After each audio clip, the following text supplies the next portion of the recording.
আসসালামু আলাইকুম সুপ্রিয় ভিউয়ার্স, আশা করি ভালো আছেন। এই ভিডিওতে আমরা দেখাবো 11 অধ্যায়ের গুরুত্বপূর্ণ এমসিকিউ।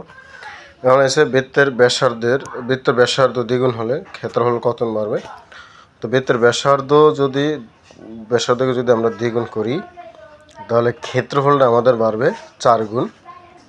তো এটা শর্ট টেকনিক হচ্ছে, এখানে যত গুণ বলবে তাকে আমরা বর্গ করব। তো 2কে যদি আমরা, যেহেতু মানে 2কে বর্গ করলে যেহেতু 4 হয় সেজন্য 4 গুণ। আর যদি বলতো 3 গুণ তাহলে হতো 9 গুণ, 4 গুণ বললে হতো 16 গুণ। এইভাবে এটা হলো শর্ট টেকনিক, এটা বিস্তারিত আছে। 3m + n/n - m সমান 9 হলে m অনুপাত n কত। তো এটাতে আগে করে নিতে হবে। তো ভিউয়ার্স, অঙ্কটা আমি করে ফেলেছি। 3m + n সমান 9n - 9m। কীভাবে? এখানে 3m + n/n - m এই 9 দ্বারা আমরা এটাকে গুণ করেছি, অর্থাৎ আর গুণন বলা হয় যেটাকে। আর 1 n is 1 দ্বারা 3m + n কে গুণ করে 3m + 1 n, আর 9 দিয়ে গুণ করে 9n - 9m, 9n - 9m। এরপরে আমরা কি করেছি, এমগুলোকে একসাথে করেছি, এনগুলোকে একসাথে করেছি, এটাকে আর কিছু করিনি। 3 আর 9 হচ্ছে 12m, আর 9টা এন থেকে একটা এন বাদ দিলে থাকে 8টা এন। তো 12m এবং 8n এখানে আমাদের শেষ নয়, এখানে প্রশ্ন হচ্ছে আপনার m অনুপাত n। তাই আমরা কি করছি, যেহেতু অনুপাত মানে ভাগ, তাই এই যে m/n লিখছি। এখন এই m এর সাথে কত ছিল, 12। তো 12কে আর গুণ করতে হবে, সেজন্য আমরা 8/12 লিখছি। 8/12 খেয়াল করুন কীভাবে, এই যে 12 দিয়ে mকে গুণ করলে কিন্তু 12 আমি আসবে, আবার এই 8 দিয়ে n এর গুণ করলে কিন্তু 8n আসে, 8n। তাহলে আগের মতো পাওয়া যায় না, এটাকে a/b আবার b/c আকারে প্রকাশ করা হয়েছে। তো m/n মানে অনুপাত, তো m উত্তর রাশি এবং পূর্ব রাশি, m অনুপাত n। এবং এখানে আমরা যে কারুকার্য করছি, কাটাছিড়া করলে আমরা এখানে পাই 2/3, তার মানে 2 অনুপাত 3 হচ্ছে আপনার এখানে অ্যান্সার, উত্তর রাশি এবং পূর্ব রাশি। 3/2 অর্থাৎ 2/3 অর্থাৎ ক নম্বর অ্যান্সার। একটি দ্রব্য 20% ক্ষতি বিক্রয় করা হলে ক্রয় মূল্য বিক্রয় মূল্য অনুপাত কত। তো 20% ক্ষতি হয়েছে, তার মানে এখান থেকে 80 টাকা, 20% যেহেতু ক্ষতি হয়েছে, আর তখন ক্রয় মূল্য কিন্তু 100 টাকা, কারণ 100 টাকায় 20 টাকা ক্ষতি হয়েছে। উভয় পক্ষ থেকে আপনি যদি শূন্য বাদ দেন তাহলে থাকে আপনার 8/10। এবার যদি আপনাকে এটা 2 দিয়ে কাজ করে কাটাকাটি করেন তাহলে হবে 4/5। 2 দিয়ে কাটাকাটি করলে তার মানে আপনার অ্যান্সার হচ্ছে 4/5। দুটি সংখ্যার অনুপাত 3/4 এবং সংখ্যার দুইটির সমষ্টি হচ্ছে 42। বৃহত্তম সংখ্যাটি কত? আপনি খেয়াল করলে বুঝতেই পারবেন, যেহেতু দুইটি সংখ্যা, এখানে সংখ্যা দুটার সমষ্টি যোগফল চেয়েছে, তার মানে আমরা 3 আর 4 যোগ করবো 7। এই 7 দিয়ে আমরা 42কে ভাগ করব। যেহেতু সমষ্টি সেজন্য আমরা অনুপাতকে যোগ করবো, যোগ করে ভাই 7 দ্বারা 42কে ভাগ করলাম ভাই 6, 7 42, 6। আপনার চাইছে কি বৃহত্তম সংখ্যা, তাই এই অনুপাতের মধ্যে বড় কোনটা, 4। তাই এই ফল 6 দিয়ে আমরা 4কে গুণ করবো, 424। যদি আপনার ক্ষুদ্রতম সংখ্যা চাইতো তাহলে 6 দিয়ে আমরা 3কে গুণ করতাম। আসলে বুঝতে পেরেছি। আখের রসে চিনি ও পানির অনুপাত 3/7 হলে এতে কি পরিমাণ চিনি আছে, এতে কি পরিমাণ শতকরা আছে, সরি, এখানে এতে কি পরিমাণ শতকরা, এখানে শতকরা প্রশ্নটা হবে যে আখের রসে পানি ও চিনি 3/7 হলে শতকরা এতে কি পরিমাণ চিনি আছে, শতকরা এতে কি পরিমাণ চিনি আছে। তো যেহেতু আপনার কাছে শতকরা চেয়েছে মানে 100 মধ্যে, তাই এখানে দেখুন চিনি চেয়েছে, চিনির অনুপাত, চিনি হচ্ছে আপনার কত। তো গেল এন চিনি মান আছে কত, 3। এবং যেহেতু অনুপাত চাইছে তাই আমরা এখানে প্রথমেই 3 এবং 7 যোগ করব। যোগ করে আমরা কি করব, 10। 3 আর 7 হচ্ছে 10, এখানে এর আমার যোগফল হচ্ছে 10। শতকরা যেহেতু চেয়েছে খেয়াল করুন, তাই এখানে চিনির অনুপাতটা কত আমরা বলুন, 10। চিনির অনুপাত হচ্ছে 3। তাই আমরা এখানে যে বিষয়টা করব, তাহলে এখানে শতকরা হলো 100, আর 10-এর 3 ভাগ, 10-এর 3 ভাগ খেয়াল করুন, 10-এর 3 ভাগ, এবং শতকরা মানে হচ্ছে আমার এখানে 100, তাহলে 10.100, 3.30, অর্থাৎ 30% হচ্ছে আপনার অ্যান্সার। বুঝতে পারছেন, এখানে মোট হচ্ছে আপনার 10, 10-এর 3 ভাগ, 10-এর 3 ভাগ হচ্ছে কি চিনি, সেই জন্য আমরা 10-এর 3 ভাগ লিখছি। আর যেহেতু শতকরা শেষে তার মানে 100 দ্বারা গুণ, তো তো 10/100 3.30%। আসলে বুঝতে পেরেছি। পিতৃ ও পুত্র বর্তমান বয়স সমষ্টি 8:3 এবং তাদের বয়সের সমষ্টি 55 হলে পুত্র বর্তমান বয়স কত? তো এখানে খেয়াল করুন, এখানে সমষ্টি দেওয়া আছে, এখানে কি দেওয়া আছে? সমষ্টি মানে যোগফল তো জানেন 55। তাই আমরা যে অনুপাত রয়েছে অনুপাত 2, আমরা এই অনুপাতটাকে একটু যোগ করব। 8 এর 3 হচ্ছে 11। এই 11কে আমরা 11 দিয়ে আমরা 55কে ভাগ করব, তার মানে 5 11 55। এগুলো সবগুলো কিন্তু একই টাইপের অঙ্ক, একই টেকনিকের অঙ্ক। তো 5 দিয়ে অঙ্ক ভাগ করব। তো 11 দিয়ে যদি 55কে ভাগ করি আমরা ফলাফল পাচ্ছি কত? 5। এখানে আপনার প্রশ্ন এসে কার বর্তমান পুত্রের বর্তমান বয়স কত? পুত্রের। তাহলে পুত্র অনুপাত হচ্ছে 3। তাই আমরা এই 5 দিয়ে 3কে গুণ করব, 3 5 15, অর্থাৎ পুত্রের বয়স হচ্ছে 15 বছর। আশা করি বুঝতে পেরেছেন।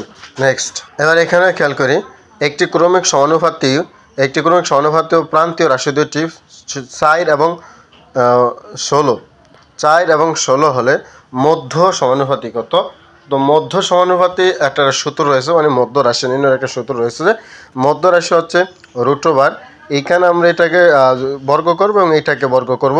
তো এটাকে বর্গ করলে আমরা হচ্ছে 4 × 16 এবং 16কে বর্গ করলে আমরা হচ্ছে 256। তো এখানে যদি আমরা এটা খেয়াল করি তাহলে এখানে আপনার হচ্ছে কত বলুন? 6 6 12, 1 7 6 আর 3 462। তো খেয়াল করি এখানে আমাদের এটা মিস্টেক, এটা হয় না। এখানে আমাদের হচ্ছে যে মধ্য রাশি চেয়েছে সমানুপাতি, মানে সমানুপাতি কত, অর্থাৎ এর মধ্য সমানুপাতি মানে মাঝখানের, অর্থাৎ মধ্যরাশির সূত্র হচ্ছে √। এই যে 4 এবং 16, এই 4 এবং 16-র যোগফল, গুণফল, 4 16 হচ্ছে 64।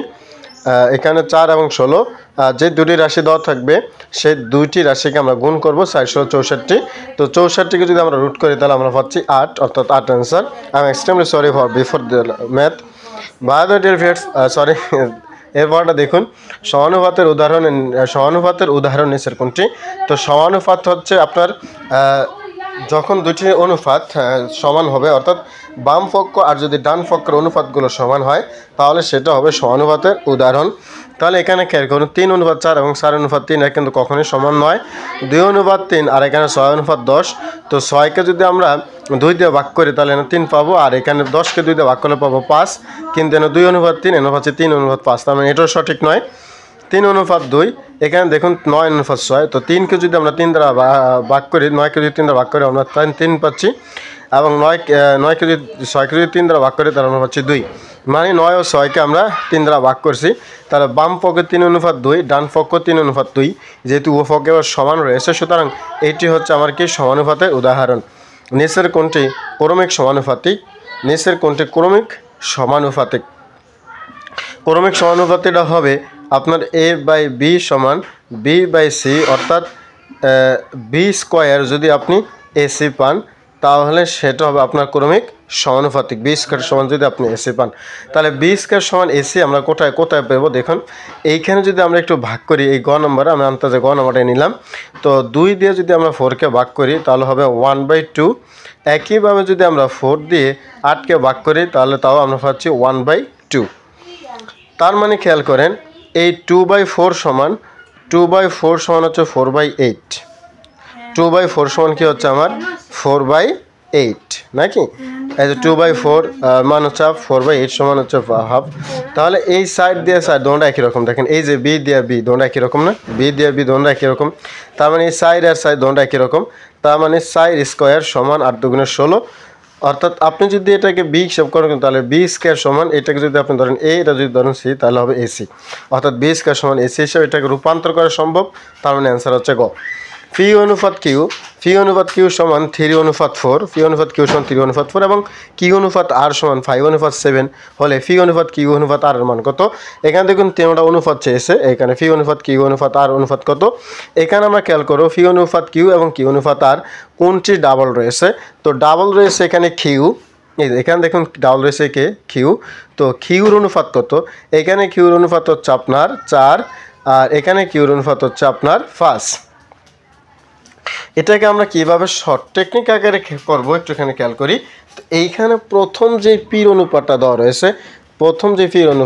রয়েছে, সেই পির অনুপাতটা প্রথমে আমরা বসিয়ে দেব। এই যে প্রথম যে ফির অনুপাতটা রয়েছে 3, এই ফির অনুপাত এই 3 দিয়ে আমরা এখানে প্রথম সংখ্যাটা গুণ করব, হবে 3 × 5 = 15। এটা ঠিকই রয়েছে, একটা তো আর 15 নেই, তার মানে এটাই অ্যান্সার হবে। তারপরে আমরা কি করব, তারপরে যে কিউর অনুপাতটা রয়েছে, যে কিউর অনুপাতটা, সেই কিউর অনুপাত দিয়ে আমরা গুণ করব, অর্থাৎ কিউর অনুপাতটা দিয়ে পরবর্তী দুটাকে আমরা গুণ করে দেবো। 4 × 5 = 20 এবং 4 × 7 = 28। সুতরাং এটি হচ্ছে আমার অ্যান্সার। যদি এটাকে আপনাদেরকে বোঝানোর ক্ষেত্রে আমি আরেকটু বিস্তারিত করি, অন্য একটা পৃষ্ঠায় যদি আমি আপনাদের জন্য একটু বিস্তারিত করি, তাহলে হয়তো বুঝতে পারবেন কীভাবে হলো এটা। এটা হচ্ছে 3:4 এবং 5:7। খেয়াল করেন, তো এইটা আমার হচ্ছে ডাবল, কেমন, এইটাই ডাবল, এটা দিয়ে আমরা এটাকে গুণ করব। 4 × 5 = 20 এবং হচ্ছে 4 × 7 = 28। যেটা ডাবল সেটা দিয়ে গুণ করব। আবার এই 5 দিয়ে, যেহেতু কিউটা আমার ডাবল, তাই এখন এইটা হচ্ছে কিউর অনুপাত, এটা হচ্ছে কিউর অনুপাত, তাই 5 দেওয়ার উপর দোনাকে গুণ করব। 3 × 5 = 15 অনুপাত 4 × 5 = 20। এখন এখান থেকে আমরা 15 আনবো, আর এই দুইটা থেকে আমরা একটা আনবো 20, আর এখানে হচ্ছে আপনার 28। তাহলে 15, 20, 28। এটাকে আমরা সংক্ষেপে এইভাবে করি যে এখানে যে 3 রয়েছে, এই 3 দিয়ে প্রথম সংখ্যাটা আমরা গুণ করে ফেলবো, 3 × 5 = 15। এরপর যে ডাবল আছে তার অনুপাত দিয়ে আমরা শেষে দুটায় গুণ করতে পারবো, যেমন 4 × 5 = 20, 4 × 7 = 28। এটি হচ্ছে আপনার এরকম একাধিক অনুপাত, অর্থাৎ সময় কী বলে এটাকে, ক্রমিক অনুপাত নির্ণয়ের যে বিষয়টা, সেটাকে আমরা এভাবে নির্ণয় করতে পারবো।